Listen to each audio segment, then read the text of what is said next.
Hello everyone केमती अच्छे समस्ते पिला माने तुम मान एनआरटीएस परीक्षा पाखी आसला माने ये जो सेप्टेम्बर 22 तारीख दिन तुम्हें समस्ते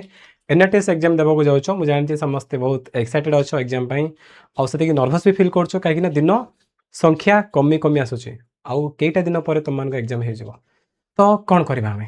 कौन एग्जाम पे आम जिते पर्यंत पढ़ी जिते दूर प्रिपेयर होती सफिसीयंट कि ना आमको आहरी अधिक पढ़ार था जदि एमती रिग्रेट कर अनुताप कर कि मत आहरी भलसे पढ़ार था दिन पाखला मुझे जो कम समय बाकी अच्छी कौन करें कि आउ कौन मुझे स्वप्न देखी एनआरटीएस परीक्षा पास करें कि यदि एमती किसी मन चलती ना तो जमा टेंशन नहीं कहीं तुम मास्टर प्लान भिडियो नहीं आसी सो क्लास 9th एनआरटीएस एस्पिरेंट माने एथर रेडी हो जाओ बस आगत के तैयार कीजिए क्योंकि मो क्लासरूम रे श्रीधर सार तुम एनआरटीएस मास्टर प्लान नहीं आसछन्ती ओके बेस नहीं मात्र 10 मिनट भितर वीडियो कंप्लीट करदे बट जी जिन अच्छी ध्यान समस्त शुण स्टार्ट करवा फर्स्ट देखा आम कौन फर्स्ट देखा पैटर्न तापर जी प्लानिंग उपरको तो एग्जाम पैटर्न कौन अच्छे आमर ये जो एनआरटीएस परीक्षा रे तुम केमती क्वेश्चन आसो केते मार्क आसो ना टोटाल तुम जानते 100 मार्क आसो 100 मार्क क्वेश्चन आसो को सब्जेक्ट आसो ना फर्स्ट हूँ एमआईएल ओडिया 25 क्वेश्चन तापर मैथ रो 25 देन तुमर जीएससी रो 25 तापर आसला आमर एसएससी रो 25 यही प्रकार टोटाल आमर कौन 4टा सब्जेक्ट मिसेकी मोट 100 मार्क्स रो एग्जाम हम को क्लास रो सब आसीबो ना एमएल तुमर आछे क्लास 8 एटा भी आसीबो क्लास 8 बुक रो हला एटा भी आसीबो क्लास 8 रो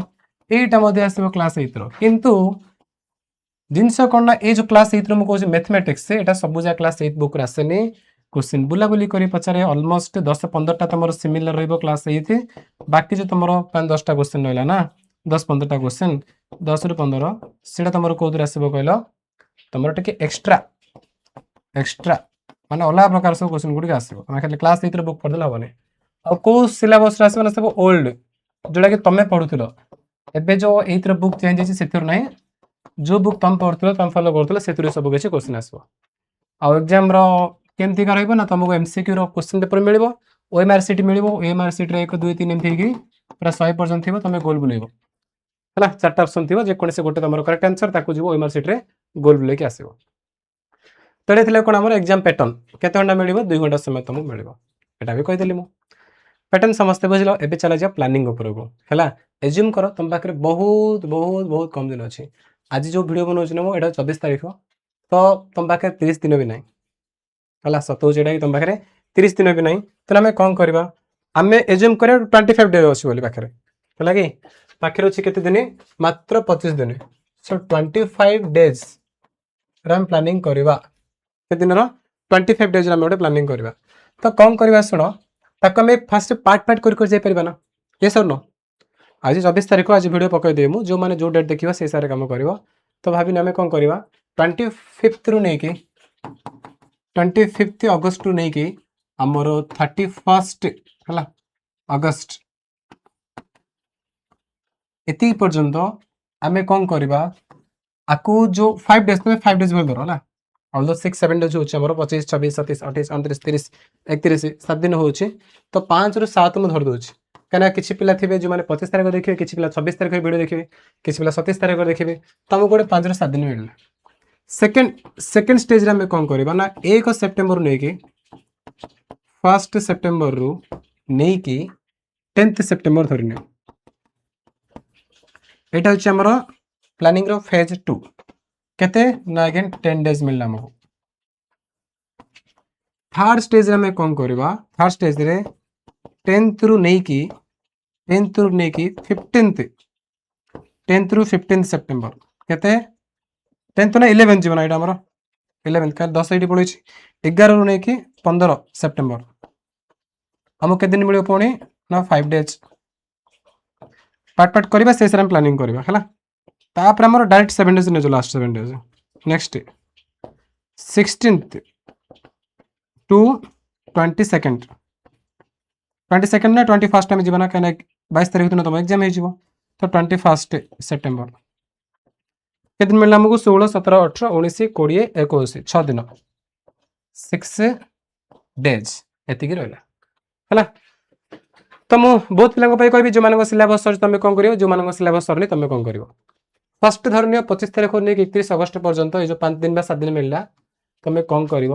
तुम पूरा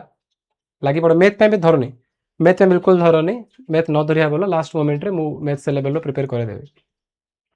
तुम कम हो भितर है तुम साहित्य पर एमआईएल ओडिया पूरा कंप्लीट कर चलो एमआईएल ओडिया पूरा कंप्लीट कर दियो नेक्स्ट 1 सेप्टेम्बर नहीं कि 10 सेप्टेम्बर भितर तुम कौन कर भितर दुटा सब्जेक्ट जीएससी आउ एसएससी ये दुटा कंप्लीट कर 11 ରୁ 15 ଭିତରେ ଆମେ କଣ କରିବା ସେତେବେଳେ ମ୍ୟାଥ ଧରିବା ପ୍ଲସ୍ କହୁଛି ଧ୍ୟାନ ସହ ଶୁଣ ପ୍ଲସ୍ ଆମର ଏମଆଇଏଲ୍ ମ୍ୟାଥ ପୁରା ଆକୁ ପ୍ରାୟୋରିଟି ଦେବା ଆଉ ଏମଆଇଏଲ୍ ପ୍ଲସ୍ ଜିଏସସି ପ୍ଲସ୍ ଏସଏସସି ଏ ଯାକ ଆମେ କଣ କରିବା ରିଭିଜନ କରିବା ଭଲସେ ଏ ଯାକ ଭଲସେ ରିଭିଜନ କରିବା ଆମେ ହେଲା 16 21 ଭିତରେ ଆମେ କଣ କରିବା all subject revision plus last 2-3 days कौन कर मक टेस्ट अटेंड कर प्लानिंग कोड़ा केमती कर सुन बर्तमान मुझे कहूँ एमआईएल ओडिया में कौन करें बर्तमान 5-7 दिन पढ़ा 25 ରୁ ନେଇକି 31 अगस्त पर्यंत जो मानकर किसी हेनी जो मानकर सिलेबस किसी बिल्कुल भी माने कौन आरंभ होनी तुम्हें कौन पे सहज होमर जो जो इजी पाठ जमी पद्य सबुजा पढ़ी पार तुम है ऑल प्रोज माने ऑल पोएम तास तुम कौन कर स्टोरी कंप्लीट कर से भितर आउ कौन कर आमर प्रोज रो सबुजा पढ़ी पारानी सबुजा पढ़ा टाइम नहीं पाखे खास कर गुरु शिष्य संपर्क एमती किसी पाठ अच्छे वैज्ञानिक मनोवृत्ति ये जहाँ कौन ना आमर ये हो माने डिफिकल्ट अच्छे से गोटे दिटा गद्य को छाड़ ग्रामर भी जो डिफिकल्ट चैप्टर ताको छाड़ जी इजी लगुच तुमको ना यही 5-7 दिन भितर सब सारी सारी चलो बुझिपाल जोरा कष्ट ताको तुम हाथ ही दियोनी हाथ दब ताको पढ़िया चक्कर जो सहज पाठ पढ़ते से भूल जाव तो कष्ट पाठ छाड़ दियो पूरा जो तुम हो तुम क्विकली सब रिमेम्बर कर तुम सबुजा पढ़ जब ना ये 5-7 दिन भितर केवल प्रोज आउ माने पोएम सब जाक प्रोज गद्य गद्यर जो सहज पाठ जहाँ से गुड़ धर आ गल्प कहीं कंप्लीट कर गोटे भी कष्ट ना सब कर तुम ग्रामर भी सहज सहज पाठ गुड़ी कर अंडरलाइन कर इंपोर्टेंट जहाँ पढ़ आ जो मानकर हो जाए तुम खाली रिविजन कर पीरियड रिविजन कर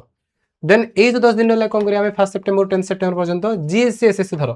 डायरेक्ट क्वेश्चन तुम ना कि पिला हाई स्कोरिंग सब्जेक्ट हूँ ये 3टा मैथ ना मैथ रे तुम गड़बड़ होवार चांस अच्छे ये जा तुम भलसे पढ़ दौ ना एमआईएल आउ जीएससी एसएससी तुम 1 मार्क कटेनि कहीं बही direct line to line question उठे पचार दो ताकू पढ़ बुझीपारा आउ एमआईएल ओडिया जो अभ्यास ग्रामाटिकल क्वेश्चन गुड़िक अच्छी पद्यर हो गद्यर हो ग्रामर टाइप क्वेश्चन अच्छी आउ शब्दार्थ अच्छी डिफिकल्ट किसी वार्ड अच्छी जहाँ विषय एक्सप्लेन कर लिखाई से एग्जाम क्वेश्चन अच्छे से छाड़नी भूल रही है तो 10 दिन जो रहा तुम 1 सेप्टेम्बर 10 सेप्टेम्बर पर्यटन कौन कर विज्ञान और सामाजिक कंप्लीट कर चलो एगेन से जिन कहि जोरा कष्ट पाठ गोटे दिरा छाड़ सब जगह पाठ छाड़देले हेनी कष्ट पाठ गोटे दिरा छाड़ इतर गोटे दिरा छाड़ और सामाजिक गोटे दिरा छाड़ किंतु सहज पाठ सब जगह कंप्लीट कर दियो लाइन टू लाइन पढ़ी पड़ जो इम्पोर्टेंट गार दब फिनिश कर प्रतिदिन कौन कर मैथ तुम फास्ट काम प्लान 8 क्लास बुक न पढ़ी तुम कौन करना पीओआईक्यू खाली देख मैथ पीओआईक्यू माने कौन प्रीवियस ईयर क्वेश्चन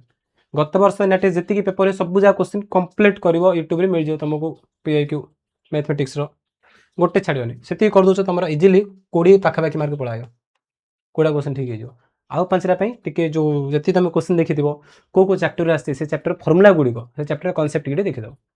बस ये कम मैथमेटिक्स है आराम तुम 20 तो नहीं कहीपर 23rd 23 मार्क पढ़ाइब किंतु ये जो तुम आसे 75 मार्क साहित्य विज्ञान सामाजिक 1 मार्क तुम कटोनी कड़े भी जीवन बुझल तापर आसला 16 सेप्टेम्बर नहीं कि 21 सेप्टेम्बर पर्यंत ये 6 दिन कौन कर ऑल सब्जेक्ट तुम रिविजन कर जितकी पढ़ीच सब रिविजन कर रिविजन हो टाइम बढ़ुची जो जो पाठ तुम छाड़ी छाड़ी आस विज्ञान सामाजिक साहित्य से पाठ धर कि रिविजन फास्ट टाइम बढ़ला बोली तुम रिविजन छाड़देले हेनी फास्ट रिविजन कर जी पढ़ भलसे रिविजन कर बारंबार बारंबार पढ़ कहीं जदि आम गोटे पाठ न पढ़ा से क्वेश्चन आसला आम करें आम कष्ट लगे कि गोटे पाठ तुम पढ़ीच से क्वेश्चन तुम जाच उत्तर कौन हम कि मन पड़े एग्जाम से कष्ट लगे से मुझे जहाँ पढ़ो बारंबार रिविजन कर ହେଲା ନ ଆସ୍ତେ ପାଠ ଛାଡ଼ିଲେ ଚଳିବ, କିନ୍ତୁ ଯେଉଁ ପାଠ ଆସୁଛି, ଯେଉଁ ପାଠ ପଢ଼ି ଦେଇଛ କିଛି ଟାଇମ୍ ନେଇକି ତମେ ସେଇ କ୍ୱେଶ୍ଚିନ୍ ଏକ୍ଜାମରେ ଦେଖିଲେ ତାକୁ ନ କରିପାରିଲେ କ'ଣ ହେବ, ବହୁତ କଷ୍ଟ ହେବ ନା। ସେଥିପାଇଁ କହୁଛି ଏଇ ଯେଉଁ ତୁମକୁ 5 ଦିନ ମିଳିବ, 11ରୁ ସରି କ'ଣ କହିଲି 16ରୁ ନେଇକି 21 ପର୍ଯ୍ୟନ୍ତ 6 ଦିନ ମିଳିଲା। ସେ 6 ଦିନରୁ ତମେ ପ୍ରପର ଟାଇମ୍ ନିଅ, ରିଭିଜନ୍ କର। ତାପରେ ବି ଯଦି ଟାଇମ୍ ବଳିଲା, ରିଭିଜନ୍ ତମର ଫିନିସ୍ ହେଇଗଲା, ତାହେଲେ ଏଇ ଭିତରୁ ଯେଉଁ ପାଠ ତମେ ଛାଡ଼ିଥିବ ତାକୁ ଧରିବ, ନହେଲେ ନାହିଁ। ବୁଝିଲ? ଆଉ ତମେ ମକ୍ ଟେଷ୍ଟ ବି ଆଟେଣ୍ଡ କରିବ, ଯେଉଁ ତୁମର ସିଲାବସ୍ ପୁରା ଫିନିସ୍ ହେଇଯାଉଛି ବା 80% ବି ତୁମର ସରୁଛି। ଟେଷ୍ଟ ଦିଅ ଲାଷ୍ଟ 2-3 ଦିନ, ଖାସ୍ କରି 20 ତାରିଖ 21 ତାରିଖ ଏ 2 ଦିନ ତ ଭଲ ଟେଷ୍ଟ ଆଟେଣ୍ଡ କର। 100 ମାର୍କର ତୁମର ଇଣ୍ଡିଆ ଟେଷ୍ଟ ବୁକ୍ ହବ, ଆମେ ତୁମକୁ ପ୍ରୋଭାଇଡ଼ କରିଦେବୁ, ଆମ ଆପ୍ରେ ବି ଦେଇଦେବୁ। ଫ୍ରି ଟେଷ୍ଟ ବି ଗୋଟେ କରିବୁ, ଆଉ ଗୋଟେ ପିଲାଙ୍କ ପାଇଁ ପେଡ୍ ଟେଷ୍ଟ ମଧ୍ୟ ରଖିବୁ ଆମେ। ଯେ କୋର୍ସ ଜଏନ୍ କରିଛି ସେମାନଙ୍କୁ ପେଡ୍ ଟେଷ୍ଟ, ଯିଏ ଜଏନ୍ କରିନାହାନ୍ତି ସେମାନଙ୍କୁ ଫ୍ରିରେ ମଧ୍ୟ ଆମେ ଦେବୁ, ଟେଷ୍ଟ ପ୍ରୋଭାଇଡ଼ କରିବୁ। ବୁଝିପାରୁଛ ନା? ଦୁଇଟା ଆମେ ତୁମର ଟେଷ୍ଟ କରିବ, ଟେଷ୍ଟ ଆଟେଣ୍ଡ କରିବ, ତୁମେ ଜାଣିପାରିବ ତୁମେ ଠିକ୍ ଟାଇମ୍ରେ କମ୍ପ୍ଲିଟ୍ କରିପାରୁଛ କି ନାହିଁ, କେତେ ମାର୍କ ତୁମେ ରଖିପାରୁଛ ଏକ୍ଜାମ୍ରେ। ବୁଝିପାରିଲ? ସେତିକି ଦାও, ବାସ୍ ଏଇଟା ଥିଲା ତୁମର ମାଷ୍ଟର ପ୍ଲାନ୍। ଟାଇମ୍ ଅଛି, ଜମା ଲେଟ୍ ହେଇନି, ଯେତିକି ଟାଇମ୍ ଅଛି ନିଜର ବେଷ୍ଟ ଦେଇକି ତୁମେ ଏନା ଟେଷ୍ଟ ପରୀକ୍ଷା ପାଇଁ ପ୍ରିପେୟାର ହେଉଛ ନା, ଦୁନିଆର କିଏ ଚାହିଁଲେ କିଏ ବି ତୁମକୁ ଅଟକେଇ ପାରିବେନି। ଆଉ ଯେଉଁ ଷ୍ଟ୍ରାଟେଜି କହିଲି ତୁମେ ଇଜିଲି ଯଦି ଆଗ ଫଲୋ କରି ପାଠ ପଢ଼ୁଛ, ଆରାମସେ 90+ ଆସିବ। ଏନା ଟେଷ୍ଟରେ ପାଖାପାଖି ପ୍ରାୟ ଜାଗାରେ 75 ଆଣି ପିଲା ପାସ୍ କରୁଛନ୍ତି, 80 ଆଣି ପିଲା ପାସ୍ କରୁଛନ୍ତି, 85 ଆଣି ପାସ୍ କରୁଛନ୍ତି, କିନ୍ତୁ 90 ଆଣିଦେଲେ ମାନେ ଭାବିଦିଅ ସେଫ୍ ସ୍କୋର ତୁମର। ରାଇଟ୍? ସୋ କେମିତି ଥିଲା ପ୍ଲାନିଂ? ଆଉ ଯେଉଁ ପ୍ରକାର ତୁମକୁ କହିଲି ସେମିତି ସମସ୍ତେ ପାଠ ପଢ଼ିବ, ଛାଡ଼ିବନି ଆଉ ଡରିବନି, ନିଜର ବେଷ୍ଟ ଦେବ ଲଗାଇବା ପାଇଁ। ଗୋଟେ ଦିନ କ'ଣ, ଗୋଟେ ଘଣ୍ଟା କ'ଣ, ଗୋଟେ ସେକେଣ୍ଡ ବି ତୁମକୁ ମିଳୁଛି ନା, ୱେଷ୍ଟ ହେବାକୁ ଦେବନି। ଠିକ୍ ଅଛି? ଆଉ ଯଦି ମୋ କ୍ଲାସରୁମ୍ କୋର୍ସରେ ତୁମେ ଜଏନ୍ କରିନ, ଏନା ଟେଷ୍ଟରେ ଜଏନ୍ କରିପାରିବ। ସିଷ୍ଟମେଟିକ୍ ୱେରେ ଡେଲି କ୍ଲାସ୍ ହେଉଛି। ଆଉ